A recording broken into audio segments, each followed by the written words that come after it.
చందుర్తి మండలం తిమ్మాపూర్ మరియు రామన్నపేట గ్రామాల్లో సీసీ రోడ్ల నిర్మాణానికి రాష్ట్ర ప్రభుత్వ విప్ ఆది శ్రీనివాస్ శంకుస్థాపన చేశారు. CRR SC సబ్ ప్లాన్ కింద 14 లక్షల వ్యయంతో నిర్మించనున్న పలు సీసీ రోడ్ల పనులకు ఆయన ముఖ్య అతిథిగా హాజరై ప్రారంభోత్సవం నిర్వహించారు.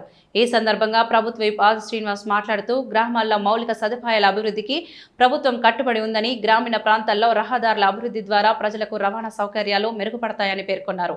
ఈ కార్యక్రమంలో కాంగ్రెస్ పార్టీ మండల శాఖ అధ్యక్షులు చింతపాటి రామస్వామి, AMC చైర్మన్ చలుకల తిరుపతి, మాజీ జెడ్పీటీసీ నాగం కుమార్, సర్పంచ్లు శంకర్, భారతి, పులి సత్యం, బొజ్జ మల్లేశం, నాయకులు తదితరులు పాల్గొన్నారు.